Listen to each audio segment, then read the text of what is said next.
ஐயா, நம்ம ஆள் ஒருத்தன் மதுரையிலேருந்து சென்னைக்கு கிளம்பியிருக்கிறான் ட்ரெயினில். S3 coach seat number 6 upper பர்த்தில் ஏறி படுத்துட்டான். படுத்து நல்லா தூங்கி இருக்கிறான்.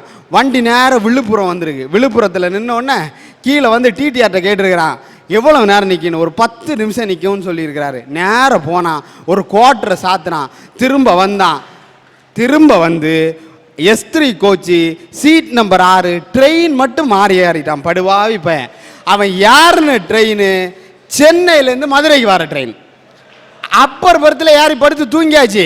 ஒரு அரை மணி நேரம் கழிச்சு போத தலைக்கு ஏறிச்சு. கீழே இருக்கிறவனை பார்த்து கேட்டான், மாப்பிள்ள மாப்பிள்ள எங்க மாப்பிள்ள போறேன்னு. அவன் கீழே இருந்தவன் சொன்னான், மதுரைக்கு எனக்கு மாமி வீட்டுக்கு ஒரு சோழியா போறேன்டான்னு. மேலே இருந்தவனுக்கு திக்குன்னு ஆயிடுச்சு. அப்போ யோசிச்சு சொன்னா, என்னடா அதிசயம் இது, அறிவியல் எம்பூட்டு முன்னேறி இருக்கு. ஒரே ட்ரெயின்ல அப்பர் பர்த் சென்னைக்கு போகுது, லோயர் பர்த் மதுரைக்கு போகுதுன்ட்டான். ஒருத்தனுக்கு 4 பொண்டாட்டி. இப்போ செல்போனுக்கும் பொண்டாட்டிக்கும் ஒரே ஒரு ஒற்றுமை இருக்கு. என்ன தெரியுமா? என்னன்னா ரெண்டும் கொஞ்சம் வெயிட் பண்ணியிருந்தானா வேற நல்ல மாடல் வாங்கியிருக்கலாமேன்னு தோணும். ஐயா ஒரு நிமிஷம், இப்படிதாங்க ஐயா. எனக்கு ஃப்ரெண்ட் ஒருத்தன் 40 வருஷமா காத்திருந்து நல்ல மாடல் கிடைக்கும் நல்ல மாடல் கிடைக்குன்னு இருந்தான். கடைசியில் அவனுக்கு செகண்ட் தான் கிடைச்சிது. அது கூட பக்கத்தில் போனா நாட் ரீச்சபிள்னு சொல்லுதுயா. ஐயா இப்போ நிறைய பேர் இருக்கான், ஆசைக்கு அத்தை பொண்ணை கட்டி கூட இருக்க கொழுந்தியால கட்டி இப்படி கட்டி 4 பொண்டாட்டி கட்டியிருக்கான். ஒரு நாள் செத்து போறதுக்கு படுத்துட்டான். அவன் சாக போறான். அப்ப கூப்பிடுறான் 4வது பொண்டாட்டிய, ஆசை பொண்டாட்டி, என் அருமை பொண்டாட்டி, என் கூட செத்து போயிறியான்னா. அவ சொன்னா, முடியவே முடியாது ராசா, நான் உங்க கூட செத்து போக மாட்டேன்னா. 3வது பொண்டாட்டியை கூப்பிட்டா. அவளும் சொன்னா, உங்க கூட செத்து போட மாட்டேன், மிஞ்சி போனா நீ சாகிறது வரைக்கும் காத்திருப்பான், அடுத்தவன் கூட கம்பி நீட்டிடுவேன்ட்டா. ஐயா ஒரு நிமிஷம், சந்தோஷப்படுங்க ஐயா. அவன் செத்த பிறகுதானே ஓடி போறான்னு சொன்னான். அவன் உயிரோட இருக்கும் போதே அடுத்தவனை இழுத்துட்டு ஓடுறான் ஐயா. அப்படியே அவன் படுத்திருக்கிற சமயம் பின்னாடி இருந்து ஒரு சத்தம் கேட்டு, ஏங்க நான் உங்க கூட வரேங்கன்னு. அவன் திரும்பி பார்த்தான். பொண்டாட்டி எலும்பும் தோலமா பக்கத்தில் நின்றுட்டு இருந்தாலாம். ஐயா நான் 4 பொண்டாட்டி சொன்னேன் இல்லையா, இந்த 4வது பொண்டாட்டி நம்ம உடம்புங்க ஐயா, நம்ம உடம்பு. இந்த 3வது பொண்டாட்டி சொன்னோம் பார்த்தீங்களா, அது நம்ம படிச்சு வாங்கின பட்டமும் நம்ம வகிச்சிட்டு இருக்க பதவிகளும். இந்த 2வது பொண்டாட்டி சொன்னோம் பார்த்தீங்களா, அது நம்முடைய சுற்றமும் நம்முடைய நண்பர்களும். இந்த பொண்டாட்டி சொன்னோம் பார்த்தீங்களா, அதுதான் நம்ம ஐயா, அதுதான் நம்ம. நான் என்கிற சுயம், நம்முடைய ஆன்மா. அட சண்டாளா, உன் பொண்டாட்டி ஒன்ன நீ முதல்ல சரியா வச்சுக்கிறியா? அதை முதல்ல யோசிச்சு பார்க்க. ஐயா இப்படிதான் ஒரு இடத்துல 3 பேருக்கு தூக்கு தண்டனை கொடுத்துட்டாங்க. தூக்கு தண்டனை கொடுத்தோன்னா ஜட்ஜி சொல்லி இருக்கிறார், கடைசியா 3 ஆசையை சொல்லுங்கப்பா, நிறைவேற்றிட்டு உங்களை தூக்கில போடுறேன்னா. அதுல ஒருத்தர் அமெரிக்காக்காரரு, ஒருத்தர் ரஷ்யாக்காரரு, ஒருத்தர் நம்ம இந்தியாக்காரரு. இந்த அமெரிக்காக்காரரை கூப்பிட்டு உங்களோட ஆசை என்னன்னு கேட்டிருக்காங்க. அவர் சொல்லி இருக்கிறாரு, உலகத்திலே உயர்ந்த மதுபானம் எனக்கு வேணும்னு குடிக்க கொடுத்துருக்காங்க. அடுத்த ஆசை என்னன்னு கேட்டிருக்காரு, உலகத்திலே சிறந்த சாப்பாடு எனக்கு வேணும்னு சொல்லி இருக்கிறாரு, அதுவும் கொடுத்துருக்காங்க. 3வது ஆசை என்னன்னு கேட்டிருக்காரு. அவர் சொல்லி இருக்கிறாரு, என் நாட்டோட முன்னாள் ஜனாதிபதி ஆபிரகாம் லிங்கனோட சமாதி பக்கத்தில் என்னை புதைச்சிருங்கன்றாரு. தூக்கி புதைச்சிட்டாங்க. அடுத்து ரஷ்யாக்காரரை கூப்பிட்டுருக்காங்க, உங்களுக்கு ஆசை என்னன்னு கேட்டிருக்கிறாங்க. அவர் சொல்லி இருக்கிறாரு, உலகத்தையே ஃப்ளைட்டில் ஒரு தடவை சுற்றி வரணும்னு கூட்டிகிட்டு போய் காட்டினாங்க. 2வது ஆசை என்னன்னு கேட்டார், உலகத்தில் உள்ள சயின்டிஸ்ட் எல்லாம் ஒரே இடத்துல பார்க்கணுன்னாரு, நிறைவேற்றினாங்க. 3வது ஆசை என்னன்னு கேட்டார், என்னோட புரட்சியாளன் லெனினுக்கு கல்லறை பக்கத்தில் என்னை புதைச்சிருங்கன்னாரு, புதைச்சிட்டாங்க. 3வது நம்ம ஆளை கூப்பிட்டாங்க. வந்தார் இந்தியாக்காரர், வந்து நீதிபதி முன்னாடி நின்னாரு. நீதிபதி கேட்டாரு, உன்னோட ஆசை என்னப்பான்னு. அவர் சொன்னாரு, சீசன் மாம்பழம் ஒரு கூட நிறைய வேணும்னு. அது அக்டோபர் மாசம், மே மாசம் தான் சீசன் மாம்பழம். அவர் சொன்னாரு, 6 மாசம் கிடைக்கப்பா அப்படின்னு. நீதிபதி அவர் சொன்னாரு, ஒன்னும் அவசரம் இல்லை, ஒன்னும் அவசரமே இல்லை, உங்களுக்கு எப்போ வசதியோ அப்ப வாங்கி கொடுங்க என்ன. 6 மாசம் கழிச்சாலும் சரி, 6 வருஷம் கழிச்சாலும் சரி, வேண்டியது மாம்பழம் வாங்கி கொடுத்துட்டாங்க. 2வது கூட்டிட்டு வந்தாரு. 2வது ஆசை என்னன்னு கேட்டாரு, உச்சி குளிர்ல ஊட்டிக்கு ஒரு உல்லாச பயணம் போகணும்னாரு. மே மாசம் எங்கயா உச்சி குளிர் இருக்கும், அதுக்கு இன்னும் 6 மாசம் இருக்கு, ஒன்னும் அவசரம் இல்லை, உங்களுக்கு எப்ப முடியுமோ அப்பா கூட்டிட்டு போனா போதும்னாரு. 6 மாசம் விட்டாரா, 3வது கூட்டிட்டு வந்தாங்க. உன்னோட இந்த தடவை முடிவு பண்ணிட்டாங்க, முதல்ல முடிவு பண்ணிட்டாங்க. விவரமா என்ன சொல்லிட்டாங்கன்னா, இந்த தடவை எப்படியாச்சும் இவனை தூக்கியே ஆகணும் அப்படின்னு சொல்லி கூட்டிட்டு வந்து, உன்னோட ஆசை என்னப்பான்னு சொன்னாரு. நேர நீதிபதியை பார்த்தான். ஐயா, என் கண்கண்ட தெய்வமே நீங்க தான், எங்களுக்கு என்ன வேணும்னு கேட்டாலும் சரிங்க, உங்க சமாதி பக்கத்துல என்ன புதைச்சிருங்கன்டா. இப்படி அவன் சொன்னதையுமே நீதிபதி அவர் சவமா இருப்பாரு. அப்பவே முடிஞ்சு போச்சு இல்ல ஐயா. இதுதான் தன்னை புரிதல். ஒரு வயசானவர் ட்ரெயின்ல ஏறினாராம். ட்ரெயின்ல இருக்கிற பசங்க எல்லாம் ஒரு உள்ளே விடல, படியில தொங்கிக்கிட்டே வந்திருக்கிறாரு. அவருக்கு ஒத்த காலில் இந்த செருப்பு கீழே விழுந்துருச்சியா. கீழே விழுந்த உடனே அவரு அடுத்த காலில் கிடந்த செருப்பை தூக்கி அந்த செருப்பு பக்கத்துல வீசினாராம். உள்ள இருந்தவெல்லாம் சிரிச்சிருக்காங்க, கிறுக்கு பயலா இருக்கானே, கிறுக்கு பயலா இருக்கானே, ஒத்த கால செருப்பை கூட காப்பாத்த தெரியலையா அப்படின்னு சிரிச்சிருக்கான். அந்த பெரியவர் ஒன்ன சொன்னாராம், ஐயா, இந்த ஒரு கால செருப்பு வச்சு நானும் ஒன்றும் பண்ண போறதில்ல, கீழே கிடக்கிற செருப்பு வச்சு அவன் எடுக்கிறவனும் ஒன்றும் பண்ண போறதில்ல, 2 செருப்பும் ஒரே இடத்துல கிடந்தா ஒருத்தனுக்காவது பயன்படலன்னு சொன்னாரு. அவர் தான் ஏன் அறிவாளி, அவர் தான் ஏன் தன்னை புரிஞ்சுக்கிட்டவர்.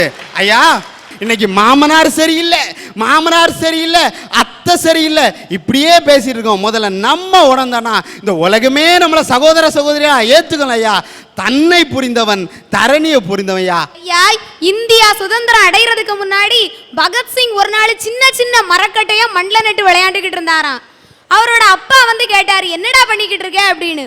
உடனே பகத்சிங் சொன்னாராம், என்னுடைய நாட்டை அடிமைப்படுத்திக்கிட்டு இருக்கு ஆங்கிலேயரை விரட்ட துப்பாக்கிகளை விளைவிச்சுக்கிட்டு இருக்கேன்னாராம்.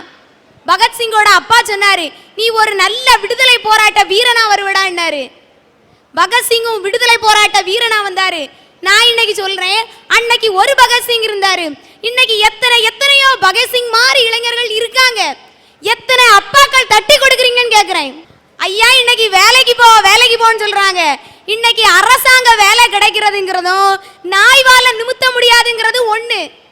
இன்னைக்கு ஒரு வேலை வாய்ப்பை தேடி போனோம்னு வச்சுக்கோங்களேன், அது முட்டாள்தனம். கிடைச்ச வேலையை செஞ்சோம்னா அது சாமர்த்தியம். ஆனா தானே ஒரு வேலை வாய்ப்பை உருவாக்குறோம் பாத்தீங்களா, அதுதான் புத்திசாலித்தனம். இன்னைக்கு என் இளைஞன் சொல்றான், நான் சுய தொழில் செஞ்சு முன்னுக்கு வாரேன்னு.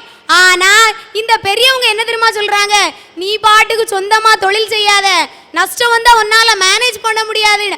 ஆடு மேய்ச்சா கூட நீ அரசாங்கத்துக்கு மேய்ங்கிறாங்க. ஐயா, இப்படி இருந்தா எந்த இளைஞன் முன்னேறுவான்? ஐயா, எங்க வீட்டு பக்கத்துலயும் ஒரு பையன் சுயதொழில் தொடங்குறேன்னு அப்பாட்ட 1 லட்சம் ரூபா வாங்கியிருக்கிறான். ஐயா, 1 லட்சம் ரூபாய் வாங்கி எல்லாம் முடிச்சிட்டு அவர் வருமானம் வரும்னு எதிர்பார்த்து இருந்திருக்காரு. 1 வருஷம் கழிச்சு வீட்டுக்கு போலீஸ் தான் வந்திருக்கு.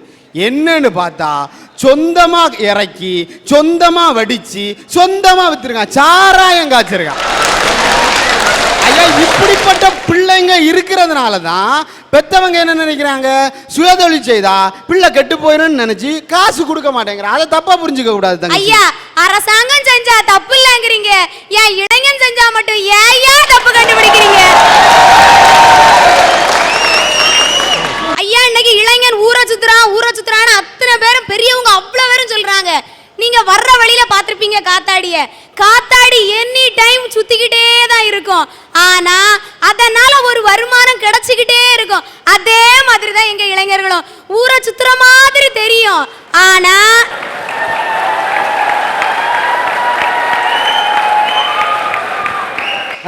சொல்லு. ஆனா பேப்பர் போடுவாயா, பால் பாக்கெட் போடுவாயா, எப்படியாவது வீட்டுக்கு வருமானம் கொண்டு வர்றான் பாத்தீங்களா, அதுதான் என் இளைய சமுதாயம். அம்மா, ஊரை சுத்துற மாதிரி இருக்குன்னு சொல்லி நீ காதல பூவை சுத்துற மாதிரி தெரியுது. நீ சொல்லுதே. ஐயா, ஒரு நிமிஷம். இளைஞன் ஊரை சுத்துறான்னு சொல்றாங்க. இளைஞன் தனியா சுத்துனா பரவாயில்லைங்க, பொம்பளை பிள்ளைய கூட்டிட்டுலாம் சுத்திட்டு இருக்கான். இல்ல வாழ்க்கையில் இதெல்லாம் சகஜமப்பா. எது சகஜமப்பா? ஒரு ஃபிகரோட சுத்தினா சகஜமப்பா, ஃபிகரா மாத்தி சுத்தினா சகஜமப்பா. ஐயா, இந்த வயசு போனா வேறு வயசு இல்ல, அழக ரசிக்கலன்னா அவன் பேர் மனுஷன் இல்ல. மனுஷனா இருக்கிறத விட ஒரு நல்ல பெண்ணுக்கு நல்ல புருஷனா இருக்கணும் தான். ஐயா, இளைஞன் பத்திரிகை இடுறான்னு சொன்னாங்க. ஆ? இளைஞன் பத்திரிகை எல்லாம் போடுறான்னு சொன்னாங்க. ஆ. அதே இளைஞன் தான் கணேஷ் போடுறான், பான்பராக் போடுறான், டாஸ்மார்க் கடையில யார் இறங்குறான்? ஐயா அந்த கம்பெனிக்காரனுக்கு வருமானம் கிடைக்கணுங்கிறதுக்காக வாங்கி சாப்பிடுறான் பாத்தீங்களா, அதுதான் இளைஞன்.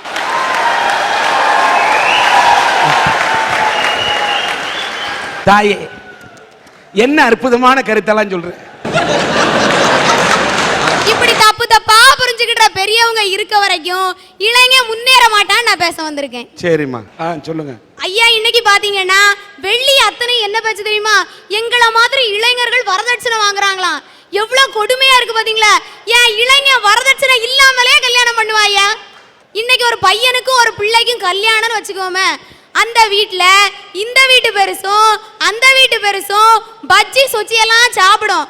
அதுல ஒரு பெருசு குரல் கொடுக்கும், மாயி எண்ணெய் வந்திருக்காக, மாப்பிள்ள மொக்கச்சாமி வந்திருக்காக, மற்றும் நம் உறவினர் எல்லாம் வந்திருக்காக, பாம்மா மின்னல் அப்படின்ன உடனே பாவம் அந்த பிள்ளை தரைய பார்த்துக்கிட்டே நடந்து வரும்.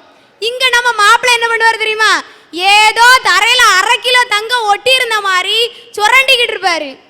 இந்த இடத்துல அந்த பிள்ளை பேசிச்சா, இந்த பையன் பேசினானா? இந்த வீட்டு பெருசு கேட்கும், உங்க பொண்ணுக்கு எவ்வளவு போடுறீங்க? அந்த வீட்டு பெருசு சொல்லும், அவன் இன்ஜினியரிங் படிச்சிருக்கான், அதனால 10 லட்சம் 15 லட்சம் நாங்க வாங்குவோம். வரதட்சணை கேட்கறது வாங்குறது அத்தனை பெரியவங்க. ஆனா வெளியே சொல்லுவாங்க, இன்னைக்கு இருக்கிற இளைஞர்கள் இருக்காங்களே அப்படிமா. ஒரு கவிஞன் சொன்னா, 50 கொடுத்தால் ஒரு கோழி, 500 கொடுத்தால் ஒரு ஆடு, 5000 கொடுத்தால் ஒரு மாடு, அதே 50,000 கொடுத்தால் ஒரு அசட்டு மாப்பிள்ளைன்னா. நான் ஒரு உதாரணம் சொல்றேன். எனக்கு தெரிஞ்ச ஒரு நண்பர் ஹாஸ்டல்ல என் ரூம்மேட்டா படிச்சாரு. படிக்கும்போதே சொன்னாரு, நான் கல்யாணம் பண்ணேன்னா வரதட்சணையே வாங்க மாட்டேன், எந்த ஜாதி எந்த மதம்னு தெரியாத பொண்ணை தான் கல்யாணம் பண்ணுவேன்னாரியா. அவங்க வீட்டில் அவர் கல்லூரியில் பேராசிரியர் ஆனார். ஆனப்ப 15 லட்சம் 20 லட்சம் 25 லட்சம்னு பொண்ணு வந்தது. எந்த பொண்ணு எனக்கு வேண்டாம்னு திருவனந்தபுரத்தில் இருக்கக்கூடிய ஒரு ஹோம்ல போய் எந்த ஜாதி எந்த மதம் எந்த இனம் எதுவுமே தெரியாத ஒரு பொண்ணை கல்யாணம் பண்ணிக்கிட்டு வந்து, கல்யாணம் பண்ணது மட்டும் இல்லை, 50 நண்பர்களை மட்டும், எங்களை போல 50 நண்பர்களை மட்டும் கூட்டிக்கிட்டு போய் அந்த அநாதை இல்லத்துல இருந்து எந்த ஜாதி மதம் தெரியாத பொண்ணை கல்யாணம் பண்ணிட்டு வந்தாருயா. வந்தது மட்டும் இல்ல, இன்னைக்கு அவரு தனக்கு உடலையே ஒரு மெடிக்கல் காலேஜுக்கு தானம் பண்ணிட்டு இருக்காருயா. அவர் வேற யாரும் இல்ல, இந்தா இருக்கிற என்னுடைய அண்ணன் கமல செல்வராஜ். வாழ்த்துக்கள். இந்தா இருக்கிறாரு ஐயா.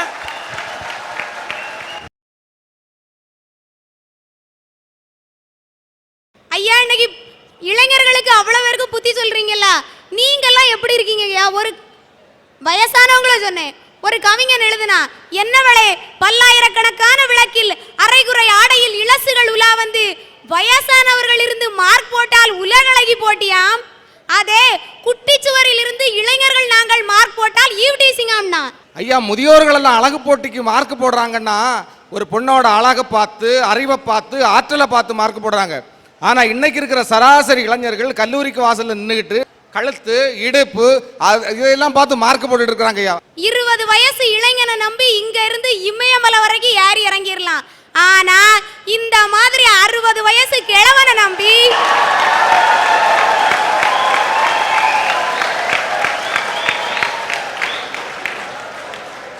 இந்த மாதிரி 60 வயசு கிழவனை நம்பி இந்த தெருல இருந்து அடுத்த தெரு கூட போக முடியாதையா.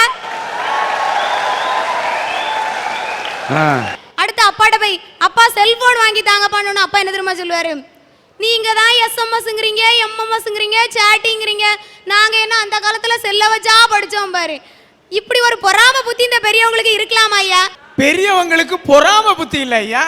வீட்டுல போன் இருந்துச்சுன்னா வீட்டுல இருந்து அப்பாவுக்கு முன்னால அம்மாவுக்கு முன்னால இருந்து போனை எடுத்து ஹலோ என்ன ஏதுன்னு கேட்பான்.